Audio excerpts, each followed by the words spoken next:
तो बेटा इसका सेकंड क्वेश्चन करते हैं। सेकंड क्वेश्चन पर आ जाएं। एक पहला क्वेश्चन तो इसका हो गया था, ये देखें। याद आया ना बेटा?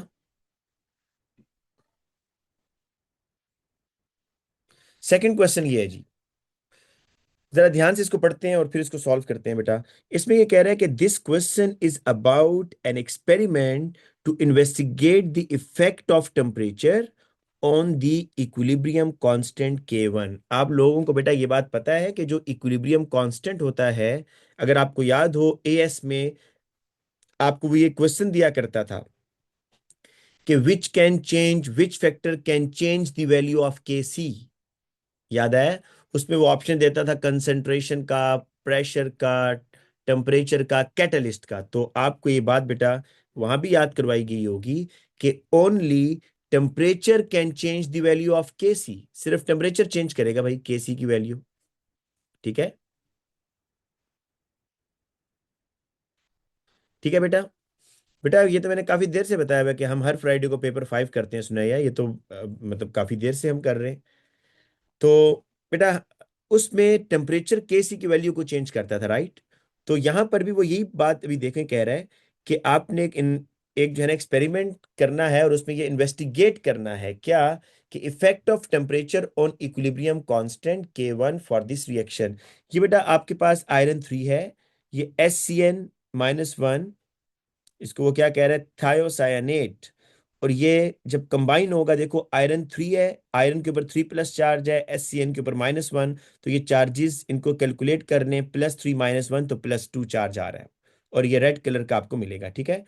तो अगर रिएक्शन फॉरवर्ड जाएगा ना, तो आपके पास रेड कलर जो है ना वो डोमिनेंट हो जाएगा, क्योंकि इसका कलर होता है red. The data collected is use to determine the value of enthalpy change of the reaction to set up equilibrium iron aqueous iron 3 nitrate. असल में नाइट्रेट बेटा दोनों साइड पर था ना, वो उसने काट दिया है, तो आयनिक इक्वेशन ये लिखी हुई है। तो आयरन 3 से मुराद iron 3 nitrate is mixed with aqueous potassium thiocyanate. ये भी बेटा इसके साथ पोटाशियम था, लेकिन वो भी दोनों साइड पर है तो वो कैंसिल हो गया होगा। तो उसने आयनिक इक्वेशन में सिर्फ SCN-1 को लिखा है। कह रहा है जब इन दोनों को मिक्स करते हैं ना बेटा, आयरन 3 नाइट्रेट को और पोटाशियम थायोसायनेट को, तो क्या होगा, aqueous iron thiocyanate is formed having a red colour. तो ये बेटा आपके पास बन रहा है। A colorimeter is used to measure the absorbance of the reaction mixture. A calibration graph can then be used to determine the concentration of FeSCN2 plus in the reaction mixture। पर इस तरह होता है कि आप ना एक पहले बिल्कुल सैंपल लेते हो, या आप समझ लो कि आप प्योर वाटर लेते हो, उसमें से लाइट पास करवाते हो, देखते हो कितनी एब्जॉर्बेंस हो रही है। फिर आप बेटा उस वाटर में थोड़ा सॉल्यूट डाल दो या FeSCN2 प्लस डाल दो, और फिर उसमें से लाइट पास करवाओ। तो कुछ लाइट का कुछ पार्ट अब एब्जॉर्ब हो जाएगा सॉल्यूशन में, और कुछ लाइट ट्रांसमिट हो जाएगी। ठीक है बेटा? फिर उसके बाद आप थोड़ा सा मजीद FeSCN2 प्लस डाल दो। तो जब आप मजीद FeSCN2 प्लस डालोगे, तो जैसे जैसे सॉल्यूट डालते जाओगे ना बेटा, तो जो सॉल्यूशन की कंसंट्रेशन है वो बढ़ती जाएगी या नहीं बढ़ती जाएगी? बढ़ती जाएगी।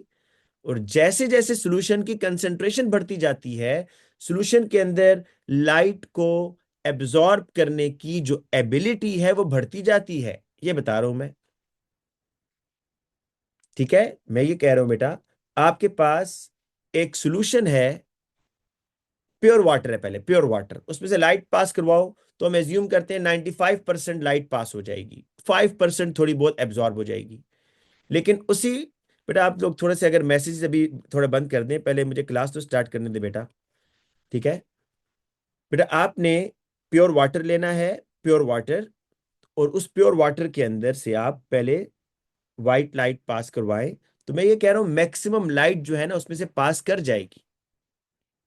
लेकिन जैसे जैसे आप उस वाटर में सॉल्यूट डालेंगे ना, तो फिर आप उसमें से लाइट पास करवाएं, तो वो जो सॉल्यूट आपने डाला है उसकी वजह से अब वो सॉल्यूशन लाइट को एब्जॉर्ब करना भी शुरू कर देगा, है ना। तो ये जो एब्जॉर्बेंस होती है ना, एब्जॉर्बेंस, ये कंसंट्रेशन पे डिपेंड कर रही होती है कि आपका सॉल्यूशन जितना ज्यादा कॉन्सेंट्रेटेड होगा, आपका सॉल्यूशन जितना ज्यादा कॉन्सेंट्रेटेड होता है उतनी ज्यादा एब्जॉर्बेंस भी होती है।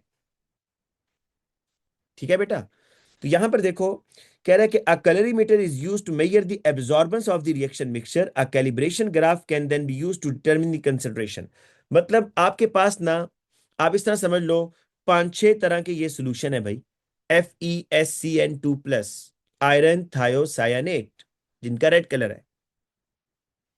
और जो 5-6 सॉल्यूशन है ना आपके पास ये, उसमें हर एक की कंसंट्रेशन भी डिफरेंट है, ये भी एज्यूम कर लो, हर एक की कंसंट्रेशन भी क्या है, डिफरेंट है।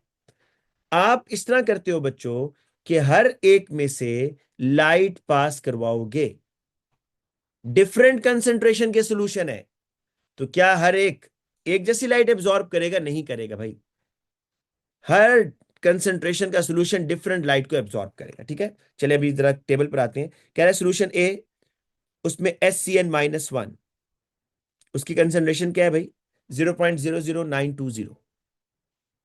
सॉल्यूशन बी, उसमें SCN की कंसंट्रेशन क्या है? 0.0020। बेटा ये क्या हो रहा है, कंसंट्रेटेड हुआ है या डाइल्यूट हुआ है? जी बेटा, ये कंसंट्रेटेड हुआ है। बेटा मैं भी आपके किसी क्वेश्चन का आंसर नहीं दूंगा जो जूम पर आप लोग कर रहे हैं, क्योंकि मैंने भी क्वेश्चन समझाना है। ठीक है, आप लोग जो है ना अभी काम के क्वेश्चन नहीं पूछ रहे, हर बच्चा ये पूछ रहा है सर कितने टाइम की क्लास होगी। भाई पहले स्टार्ट तो होने दें क्लास भाई। अच्छा बेटा देखिए, सोल्यूशन ए की जो कंसंट्रेशन है वो है 0.00920। सोल्यूशन बी देखें, सोल्यूशन बी भी SCN का ही सोल्यूशन है, थायोसायानेट, लेकिन कंसंट्रेशन क्या होगी इसकी, ज्यादा होगी या कम होगी है भाई? कम हो रही है ना, कम की है उसने। अच्छा सोल्यूशन सी क्या है, आयरन 3 का है 0.002।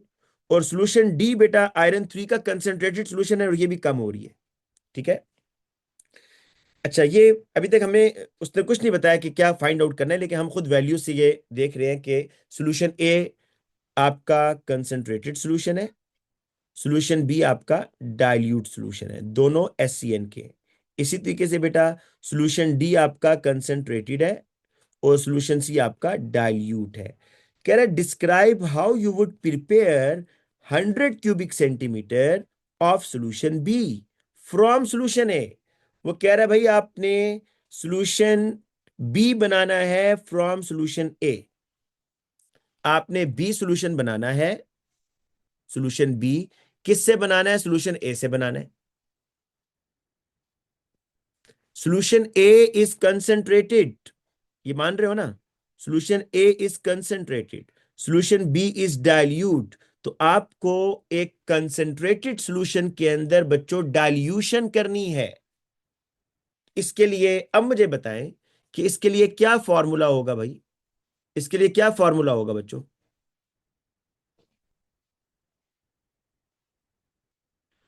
अच्छा आमना आप कह रही हैं why solution A is concentrated, बेटा उसका नंबर देख के बता रहा हूं।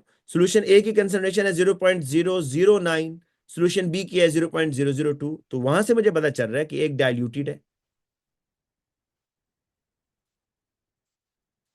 तो बच्चों मैंने पहले भी ये फॉर्मूला डिस्कस किया आपसे, फिर सुन लो। डाइल्यूशन फॉर्मूला, इसका नाम है डाइल्यूशन फॉर्मूला। ये क्या होता है सुनो, डाइल्यूशन फॉर्मूला ये है बच्चों, C1V1 is equal to C2V2। सी जो है ना बच्चों ये कंसंट्रेशन होगा, सी से कंसंट्रेशन, और वी से है वॉल्यूम। ठीक है, अब सुनो, आप इन इस फॉर्मूले के दो हिस्सों में इसको ले जाओ। एक है आपके पास गिवन और एक है आपके पास रिक्वायर्ड। मतलब क्या रिक्वायर्ड क्या है, बनाना क्या चाहते हो, क्या बनाना चाहते हो भाई? आप बनाना चाहते हो preparation of solution B, solution B बनाना चाहते हो बच्चों, है ना, बी बनाना चाहते हो ना। तो बी सोल्यूशन की कंसेंट्रेशन कितनी है? कितनी कंसंट्रेशन है बी की? 0.002। तो जहां रिक्वायर्ड लिखा है वहां कंसंट्रेशन 0.002। कितने वॉल्यूम का बनाना चाहते हो भाई? How would you prepare 100 cubic centimetre of solution B? तो बेटा आप 100 क्यूबिक सेंटीमीटर का सोल्यूशन बी बनाना चाह रहे हो, तो V2 में लिख लो 100। क्या लिख लो? 100। साले ये कर ले, फॉर्मूला मुश्किल है। सबसे आसान फॉर्मूला ये है जो C1V1 = C2V2। ठीक है। अच्छा बेटा, अब गिवन क्या है? किससे बनाना चाहते हो? जो चीज उसने पहले से दी हुई है। क्या दिया हुआ है? सोल्यूशन ए पहले से दिया हुआ है भाई। उसकी क्या कंसेंट्रेशन है? 0.009। 0.009। V1 आपको नहीं पता ना बच्चों। देखो, ये जो कंसेंट्रेटेड सोल्यूशन है ना आपके पास, ए, ये ए है, इसकी कंसेंट्रेशन थी 0.009। अब आपको ये नहीं पता, सिर्फ आपको बच्चों ये नहीं पता कि इस ए में से मुझे कितना वॉल्यूम निकालकर उसमें वाटर ऐड करना है। ये बात समझ आ रही है? ये आपके पास ना बेटा ए सॉल्यूशन है, ए, ये वाला। उसकी कंसंट्रेशन है 0.009। वो कह रहा है इसको डाइल्यूट करो, और ये 1000 क्यूबिक सेंटीमीटर, ये चलो मैं कह देता हूं, ये ए सॉल्यूशन है, 1000 क्यूबिक सेंटीमीटर है ये। ठीक है। और इसकी कंसंट्रेशन है 0.009। तो बच्चों आपने इसको डाइल्यूट करना है। तो पहला मसला तो यही है ना कि आपको यहां से कितना वॉल्यूम निकालना है, ए कितना निकालना है, फिर उसमें वाटर कितना ऐड करना है। टोटल तो वॉल्यूम है 100। 100 से ज्यादा नहीं बनाना। लेकिन आपको यहां से कितना निकालना है? क्या 100 निकालना है यहां से? नहीं, 100 निकालोगे तो वो तो कंसंट्रेशन वही रहेगी। आपको तो डाइल्यूट भी करना है, तो इसलिए V1 वो है बेटा, कितना वॉल्यूम निकालना है, दैट इज द V1। तो V1 = 0.002 टाइम्स 100 डिवाइडेड बाय 0.009।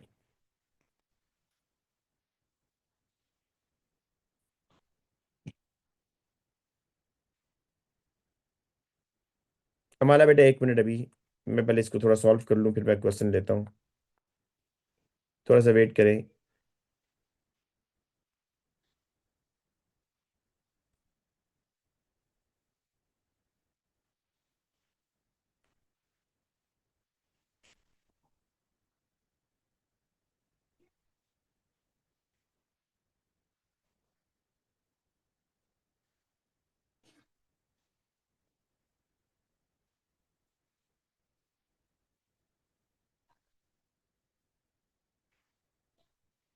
जी बेटा, ये आपका आ रहा है यहाँ पर।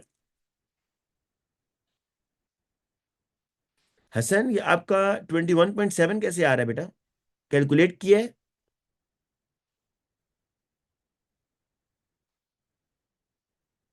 ओके।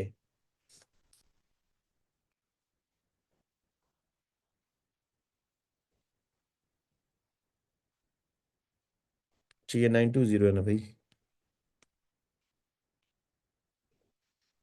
एक मिनट बेटा, सॉरी।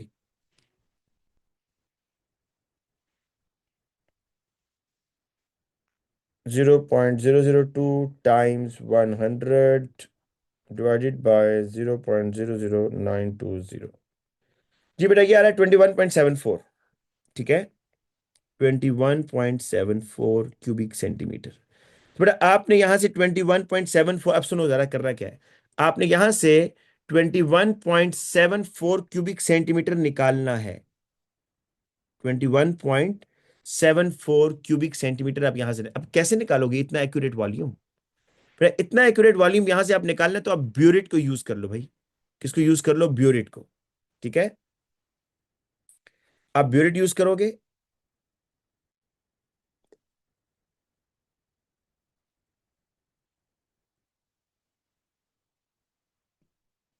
हम्म,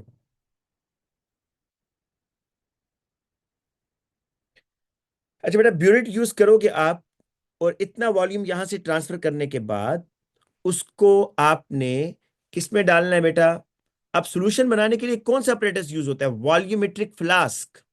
ये इस तरह का बेटा एक मटेरियल है, इस तरह का एक अपरेटस होगा। वॉल्यूमेट्रिक फ्लास्क इसमें आप बेटा ये 21.4 क्यूबिक सेंटीमीटर ट्रांसफर कर दोगे और फिर बाकी उसमें वाटर डालोगे until the total solution becomes 100। ठीक है, तो इसमें लिख दो पिप आउट, पर ये पिपेट तो यहां यूज नहीं करेंगे, यहां पे आपने take out 21.74 cubic centimetre of solution A,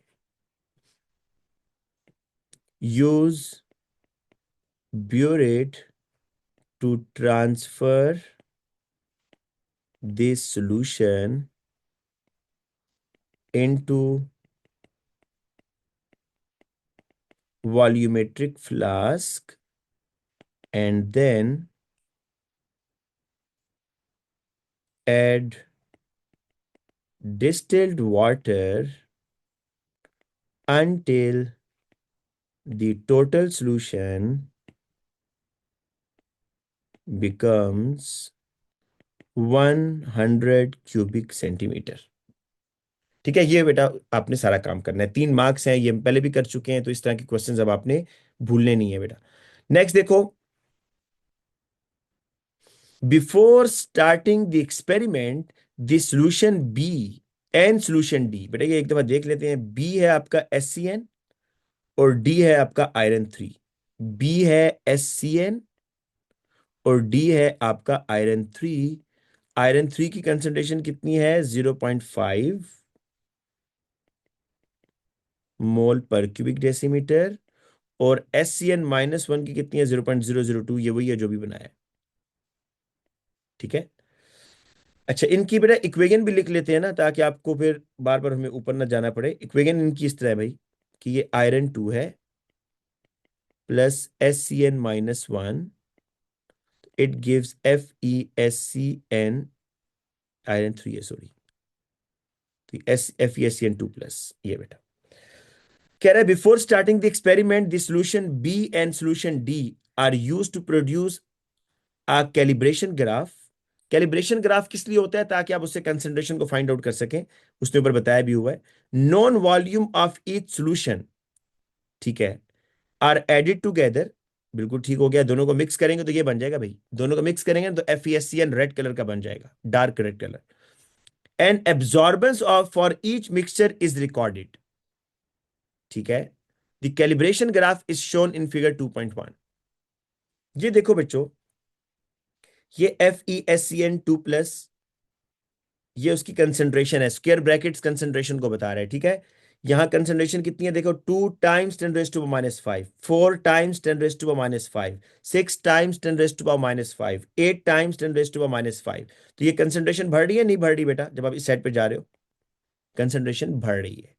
और जैसे जैसे कंसंट्रेशन बढ़ रही है बच्चों, और वाई एक्सिस पर एब्जॉर्बेंस है, तो एब्जॉर्बेंस भी बढ़ती जा रही है। देखो एक लीनियर ग्राफ आ रहा है, मतलब आपको बता रहा है कि कंसंट्रेशन में और एब्जॉर्बेंस में डायरेक्ट रिलेशन है।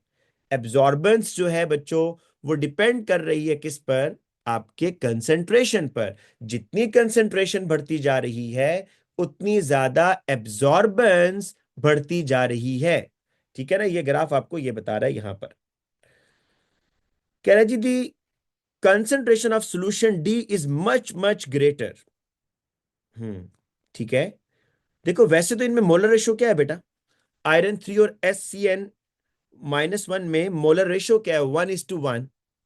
तो वैसे अगर आपको कंप्लीट रिएक्शन चाहिए होता तो आप दोनों को इक्वल मोल्स लेते तो कंप्लीट रिएक्शन हो जाना था। लेकिन दिस इज रिवर्सिबल रिएक्शन, मुझे चेक करने दो। Yes, this is reversible reaction. तो अब बेटा इसमें हो ये रहा है कि उसने आयरन 3 की अमाउंट बहुत ज्यादा ली है, बहुत ज्यादा कंसंट्रेटेड रखा है 0.5, जबकि जो SCN है उसकी कंसंट्रेशन 0.002 है।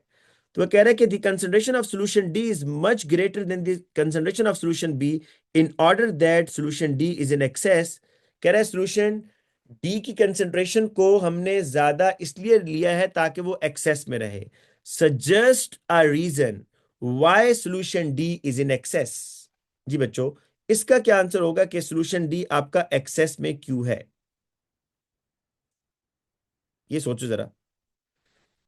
एक तो कॉमन सेंस यही नजर आ रहा है कि ये आपका सोल्यूशन डी है ना, ये इसलिए एक्सेस में है कि ये सारा रिएक्शन कर जाए, ठीक है।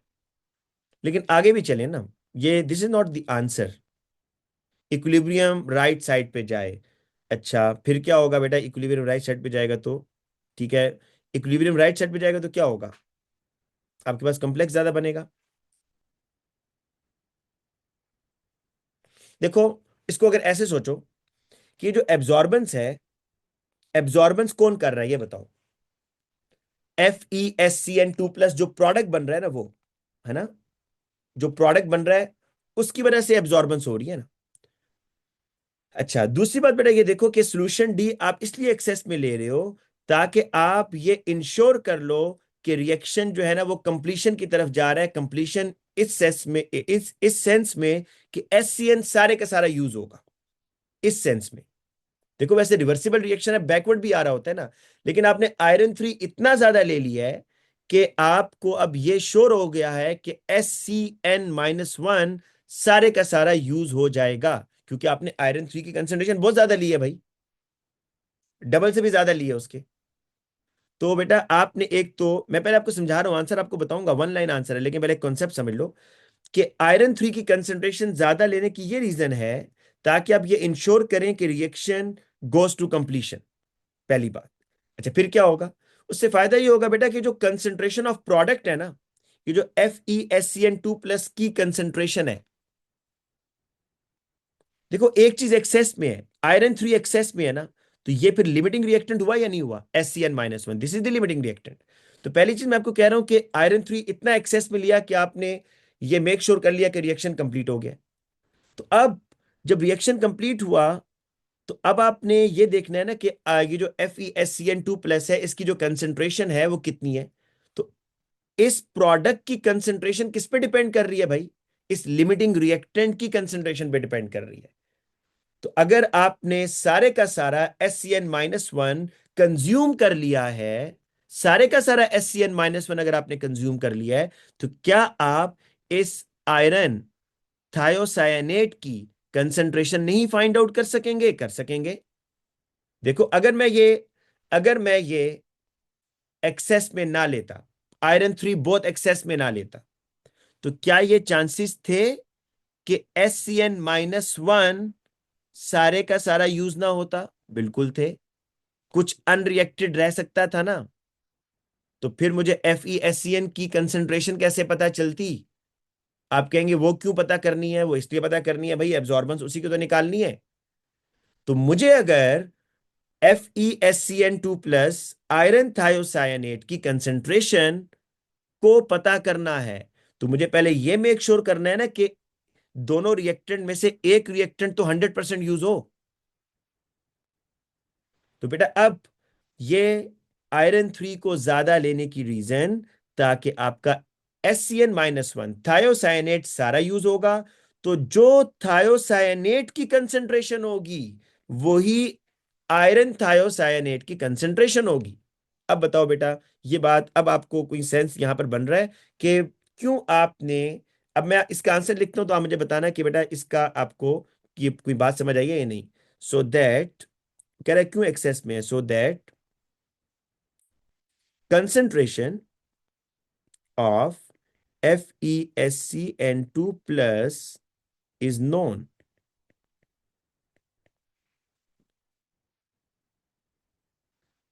बेटा अगर आप SCN भी एक्सेस में लेते, आयशा एक क्वेश्चन पूछ रही है कि अगर हम SCN भी एक्सेस में लेते, अच्छा, पहली बात है एक चीज एक्सेस में होगी, दूसरी दूसरी क्या होगी?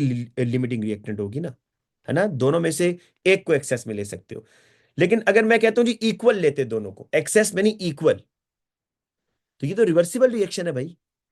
तो आपको ये कैसे पता चलता है कितना SCN रिएक्ट हुआ है? क्योंकि रिवर्सिबल रिएक्शन में तो at the end of reaction iron 3 भी होगा, SCN-1 भी होगा, और FeSCN-2 भी +2 भी होगा, है ना, तीनों होंगे ना। तो मैं अगर ये चाहता हूं कि भाई ये सारे का सारा खत्म हो जाए,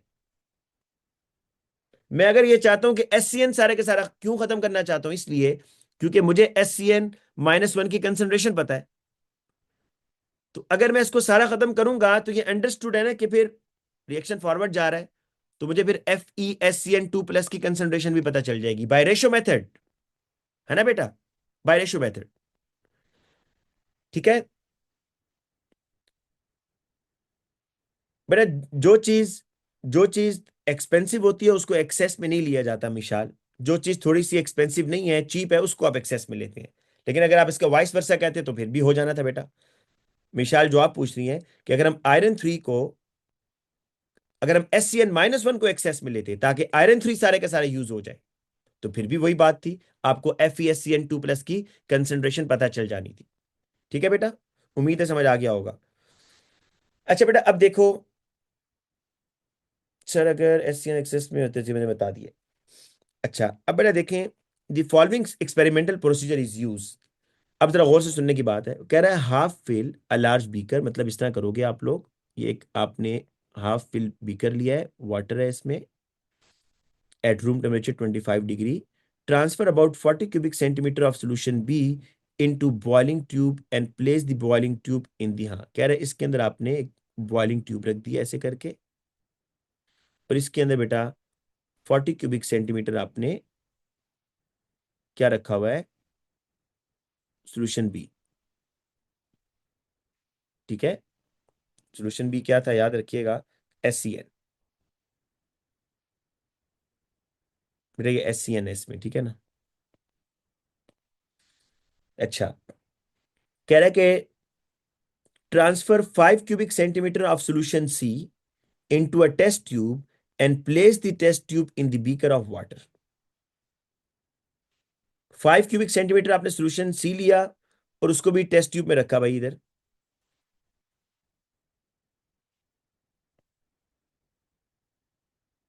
इसमें 5 क्यूबिक सेंटीमीटर सोल्यूशन सी ले लिया। वो इसलिए रखा है बेटा, वेट फॉर 10 मिनट, ताकि दोनों का टेम्परेचर सेम हो जाए ना। फिर कह रहा है कि transfer 5 cubic centimetre of solution B to the test tube containing solution B. ये जो रेड वाली है ना बेटा, मतलब जिसमें SCN है, इसको कह रहा है अब इसमें डाल दो, इसमें SCN है, ठीक है, इसमें आयरन 3 है।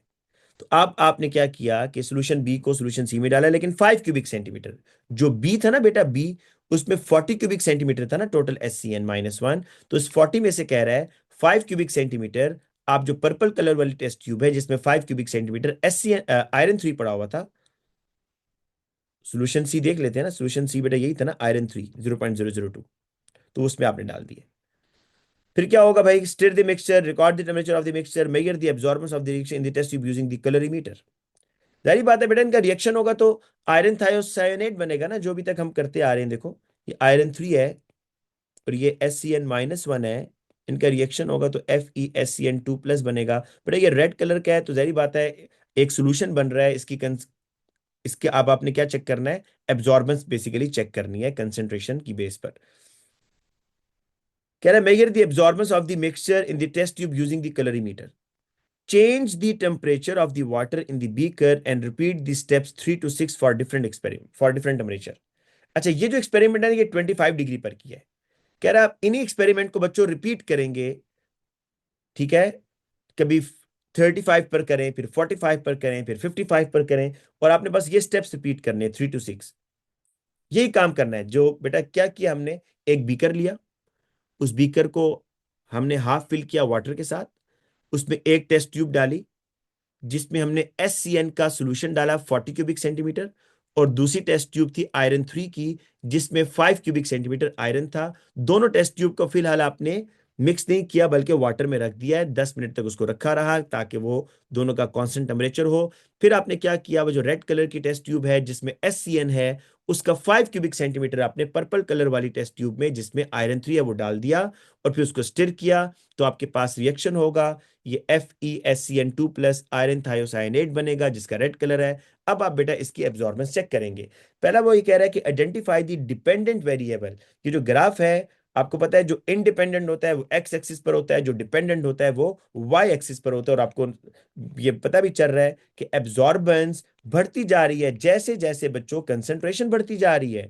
तो इसमें डिपेंडेंट कौन है, relative absorbance is the dependent, किस पे डिपेंड कर रहा है बेटा, कंसंट्रेशन पर डिपेंड कर रहा है। ठीक है ना, तो एब्जॉर्बेंस जो है relative absorbance। दूसरा कह रहा है describe how you would adjust the temperature of the water in the large beaker to obtain a temperature of 10 degree। How you would adjust the temperature of the water in large beaker. हाँ, आपको याद है बेटा, मैंने आप लोगों को एक रिएक्शन करवाया था, बेंजीन डाई एजोनियम क्लोराइड। पहले ये बताओ, बेंजीन डाई एजोनियम क्लोराइड, उस रिएक्शन में मैंने आपसे कहा था कि ये आपकी बेटा ये राउंड बॉटम फ्लास्क जो है, अगर जिसमें आपने बेंजीन डाई एजोनियम बनाना है, आपको वहां कहा था ना कि वो 10 डिग्री से कम होना चाहिए भाई। तो इसलिए आप उसको आइस में रखोगे, ताकि टेम्परेचर 10 से ज्यादा हुआ तो वो डिकम्पोज हो जाएगा। तो इसलिए यहां पर भी बेटा वो कह रहा है कि आपने टेम्परेचर 10 डिग्री से ज्यादा नहीं जाने देना, तो आप क्या करेंगे, add ice into the water bath. ये जो बेटा वाटर बाथ आपने बनाया हुआ ना ऊपर, जिसमें टेस्ट ट्यूब रखी है, वहां पर आप आइस डाल दें, ठीक है। अब आ जाइए इस टेबल के ऊपर। कह रहा है a student obtains the result given in table 2.2। कह रहा है 25 डिग्री पर जो एब्जॉर्बेंस हो रही है दैट इज 0.6, relative absorbance 0.6। बताओ what is the concentration of FeSCN2 plus. इसकी बेटा आपने कंसेंट्रेशन बतानी है, ठीक है।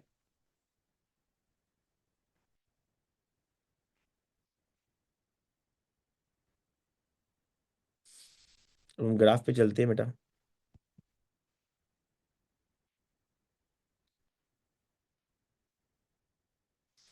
एक है 0.6 पर, ये बेटा 0.6।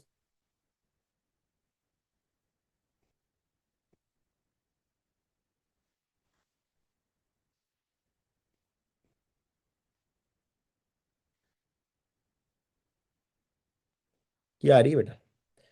अब जरा इसको अब देख लो कि ये है, ये 9 है बेटा, ये 9 है।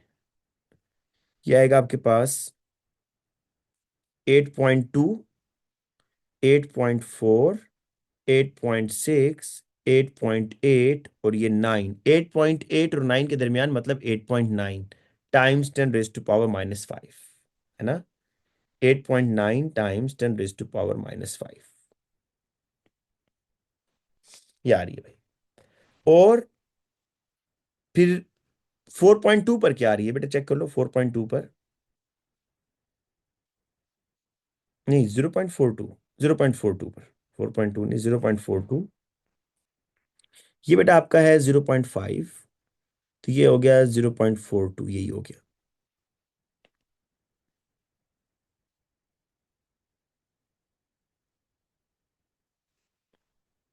ये आ रही है बेटा इधर, बिल्कुल इसके ऊपर ही आ रही है लाइन पर। ये आएगा ये 7 है ना, तो ये 6.2, ठीक है। ये आपके पास आएगा बेटा 6.2।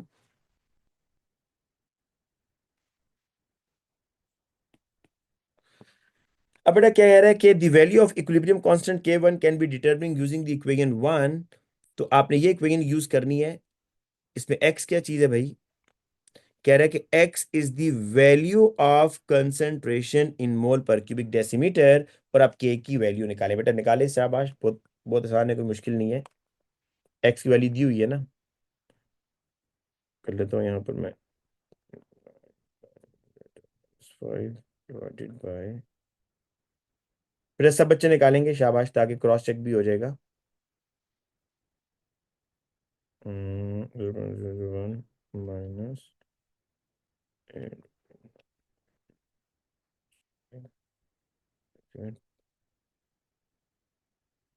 हाँ बेटा ये देखो, मैंने इस तरह की x कितना है बेटा, x कंसंट्रेशन है ना, तो 8.9 times 10⁻⁻5 divided by 0.001 minus 8.9 times 10⁻⁻5 का स्क्वायर। बस कैलकुलेटर में डाल दो बेटा इस वैल्यू को, आपके पास आंसर आ जाएगा 107, ठीक है, 107। और इसी तरीके से बेटा जरा 6.2 का भी कर लो, 6.2 का, 107। 6.2 के साथ ही बेटा करो जरा, शाबाश। 6.2 में बस ये 6.2 वाली वैल्यू डाल दो ना। आपका आंसर आ जाएगा 70 के आसपास। चेक कर लीजिएगा बेटा। ठीक है, ये हो गया हमारा। अब आगे चलें। कह रहा है कि another student does the same experiment for 7 different temperature, plot a graph and draw the line of best fit as shown in figure 2.2।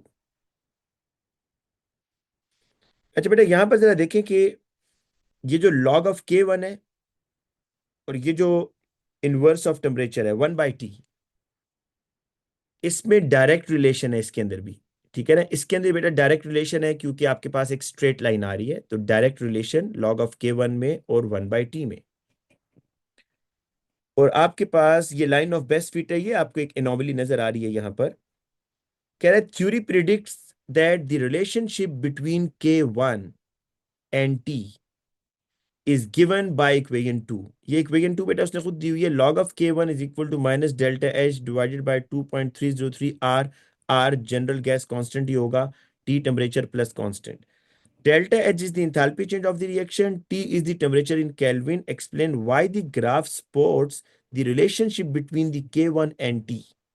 बेटा इसको 1/T देखो ना, ये है आपका 1/T और ये है log ऑफ K1, है ना। इसको जरा देखो बेटा। देखो ये ग्राफ जो है ना, सपोर्ट कर रहा है रिलेशनशिप, बिकॉज के ग्राफ आपका स्ट्रेट लाइन है ना, स्ट्रेट लाइन ग्राफ है जो कि रिलेशनशिप किसके दरमियान है, log ऑफ K1 और 1/T में। जो ये स्ट्रेट लाइन ग्राफ है ये किसके दरमियान है, log of K1 and 1/T। ठीक है ना, 1/T में, which is consistent with the linear form of the equation बेटा। ये बिल्कुल लीनियर जो इक्वेशन है इसके अकॉर्डिंग ही है ना बेटा, log ऑफ K1 और 1/T। अच्छा, फातिमा कह रही है कि इनवर्सली प्रोपोर्शनल है बेटा, वो टेम्परेचर के साथ है, लेकिन 1/T के साथ क्या है, 1/T और log ऑफ K1 ये डायरेक्ट रिलेशन है। तो क्या ग्राफ log ऑफ K1 और इनवर्स या 1/T इसके दरमियान डायरेक्ट रिलेशन है, बिल्कुल है, तो इसकी क्या आएगी, लीनियर इक्वेशन आएगी। ठीक है, और बिल्कुल लीनियर इक्वेशन ही है बेटा, उसके अकॉर्डिंग आ रही है।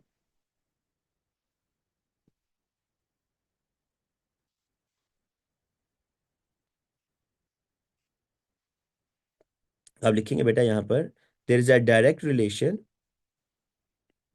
Between log of K1 and 1/T, so graph is straight line.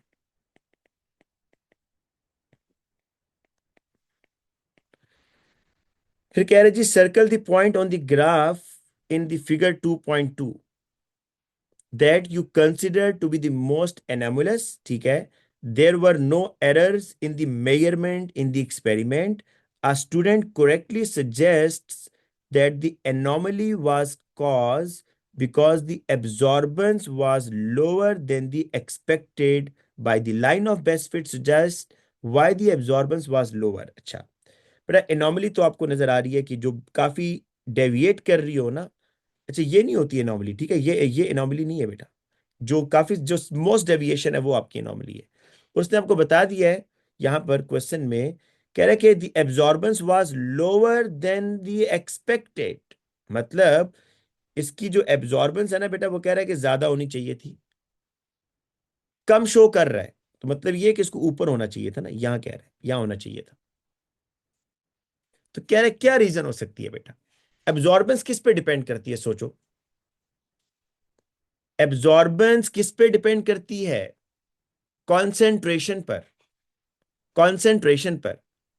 तो अगर एब्जॉर्बेंस आपकी ज्यादा आनी चाहिए थी लेकिन वो ज्यादा नहीं आई, कम आ गई है, तो इसका मतलब ये हुआ कि एब्जॉर्बेंस जिस पे डिपेंड कर रही है ना कंसेंट्रेशन पर, वो उसमें कहीं मसला है।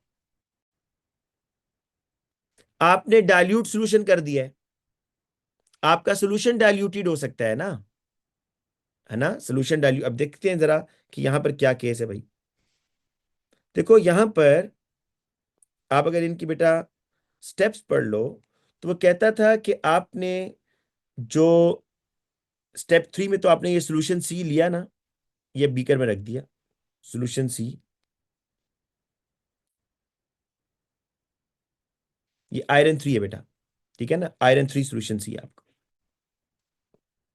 फिर आप क्या करते थे बेटा, वेट फॉर 10 मिनट। फिर स्टेप 5 में क्या करते थे, transfer 5 cubic centimetre of solution B, मतलब SCN-1। ये आप ना 5 क्यूबिक सेंटीमीटर इसमें ट्रांसफर कर रहे हो। तो अब मिस्टेक ये हो सकती है ना कि आपने ये जो SCN-1 इसमें ट्रांसफर किया है ना, ये सारा नहीं ट्रांसफर किया।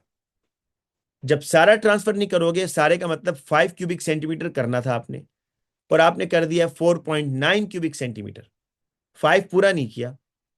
जिसकी वजह से अब क्या होगा, जो सॉल्यूशन है वो उतना ज्यादा कंसेंट्रेटेड तो नहीं होगा ना जितना उसको नॉर्मली होना चाहिए था, क्योंकि आपने SCN-1 कम डाल दिया ना बेटा। देखो, जब SCN-1 कम डाला, SCN-1 कम डाला तो ये भी कम बनेगा ना, प्रोडक्ट भी कम बनेगा या नहीं बनेगा, बनेगा। तो यहां देखो बेटा, ये कम डालोगे तो इसकी कंसंट्रेशन कम होगी, इसकी कंसंट्रेशन कम होगी तो वहां पर एब्जॉर्बेंस कम होगी।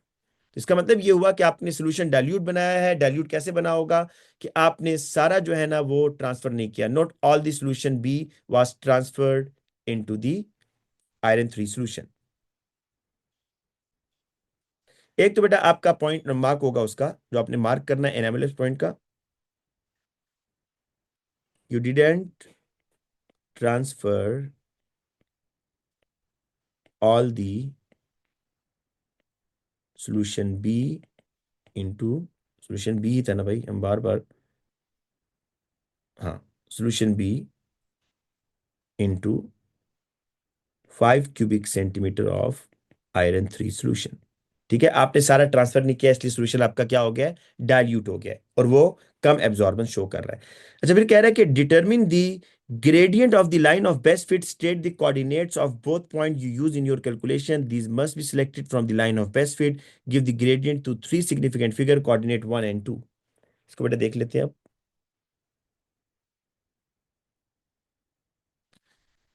लाइन ऑफ बेस्ट फिट आपने ड्रॉ करनी है।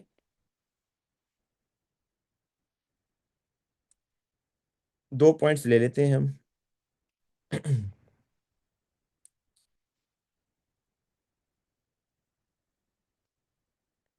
ये ले लेते हैं बेटा एक,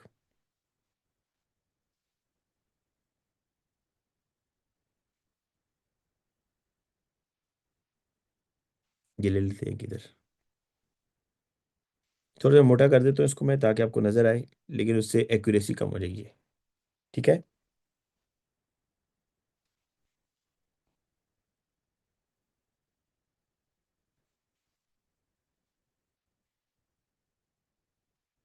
X1 हो गया बेटा, ये आपका X2 हो गया, ये आपका हो गया बेटा Y1, ये आपका हो गया जी यहाँ पर Y2।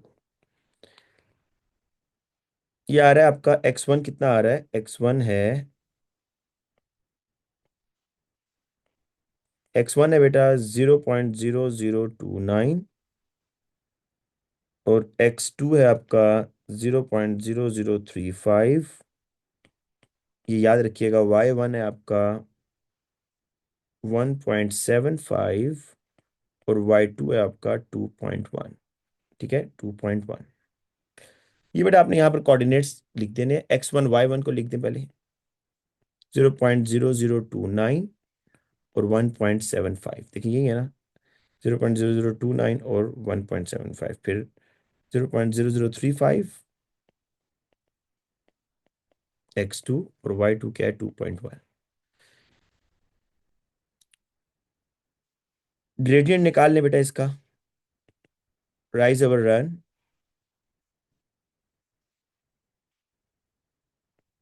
Y2 minus Y1, X2 minus X1। ये आ जाएगा 2.1 माइनस 1.75 डिवाइडेड बाय 0.0035 माइनस 0.0029। इसको बेटा सॉल्व कर ले जरा।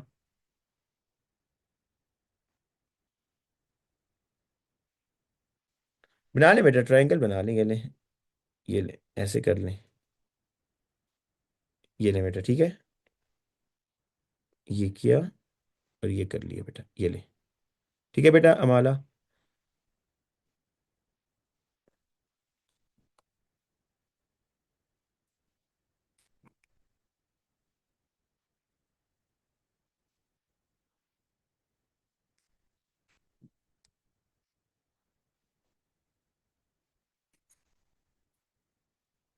फिर आप लोगों का क्या आंसर आ रहा है, जरा बताइएगा, फिर आंसर बताइएगा इसका क्या आ रहा है।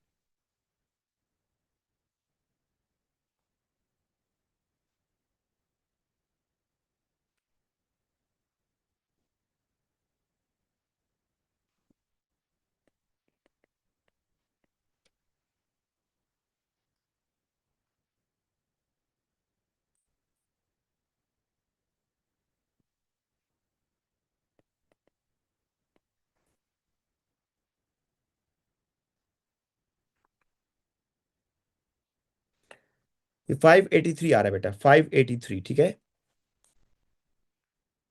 थ्री सिग्निफिकेंट फिगर में लिखना है बस, तो 583। Use the gradient calculated in E3 and equation 2 to calculate the value for the enthalpy change of delta H naught. Delta H naught of reaction निकालना है, तो बेटा ये लो, Y is equal to mx plus c। Y axis पर log of K1 है, X axis पर 1/t है, तो ये बेटा आपका Y एक्सिस है, ये बेटा आपका यहां पर 1/t X एक्सिस पर आ रहा है, ये आपका है constant. M is the slope, M क्या है बेटा, आपका स्लोप है, ठीक है, और ये आप निकाल चुके हो ना, ये ग्रेडियंट निकाल चुके हो, दिस इज M, है ना बेटा, ग्रेडियंट निकाल चुके हो ना। तो अब बस ये जो यहाँ पे M आ रहा है ना बेटा आपका, ये इसके इक्विवेलेंट है, ये देखो, ये सारा delta H minus delta H divided by 2.303 R is equal to M, ठीक है बेटा, ये होगा, ये आप फिजिक्स में करते हो ना बेटा इस तरह, तो minus delta H divided by 2.303 R is equal to M। M क्या है भाई आपका, M तो आपने निकाल लिया ना ग्रेडियंट, ये 583, ये आ गया, बस अब यहां से डेल्टा H आपने निकालना है बेटा, डेल्टा H निकाल लो, delta H is equal to 583। अच्छा ये 2.303, आर की वैल्यू क्या होती है, 8.31, याद रखिएगा, लेकिन आर ये होता है 8.31 जूल्स पर केल्विन पर मोल, ठीक है ना, ये जूल्स में, और आपको किलो जूल्स में निकालना है, ये ध्यान में रखिएगा। इसको सॉल्व कर लें बेटा, माइनस उस साइड पे ले आए बस, 583 टाइम्स 2.303 टाइम्स 8.31, ये आपका बेटा आ रहा है -1115.41319। बेटा मेरी बात सुनो हसन, डेटा बुकलेट दिया होगा ना बेटा, उसमें आर की वैल्यू होगी, R is the general gas constant, R gas constant है भाई, ठीक है, R is the gas constant. ये ऑब्वियस है, वो एज्यूम कर रहा है कि आपको पता है, इसलिए उसने कहीं बताया नहीं है क्वेश्चन में, पर ये लेकिन जूल्स में आ रहा है, किलो जूल्स में लेके जाने के लिए डिवाइड बाय 1000 कर दो बस।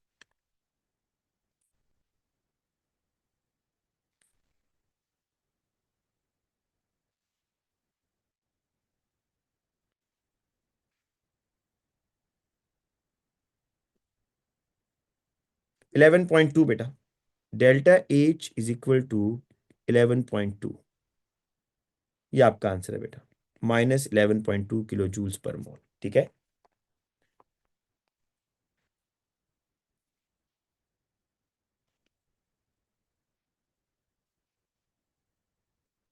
मेरा इस तरह करते हैं, आज इतना ही रखते हैं, कल हम क्लास रख लेंगे, कल मैंने ओ लेवल्स के बच्चों की भी रखी हुई है ना, आप लोगों की भी क्लास या तो कल रख लूंगा सुबह मॉर्निंग टाइम में, आपको बता दूंगा, ठीक है।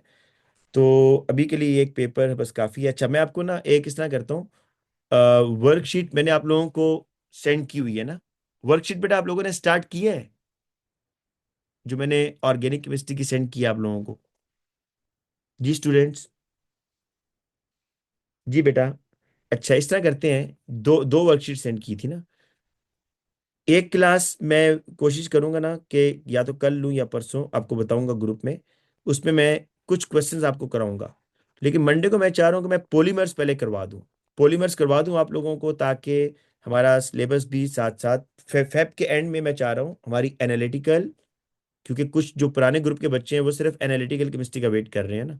तो फेब के एंड तक हमारी एनालिटिकल खत्म होनी चाहिए विद पास पेपर ना। तो या तो हम 2-3 दिन इस पे लगा लेंगे ऑर्गेनिक केमिस्ट्री के पास पेपर्स पर। अगर 2-3 दिन लगा लेते हैं तो मैक्सिमम हम पहुंच जाएंगे। आज क्या डेट है बेटा? 14 है ना? 15, 16, 17, अब 20 तक।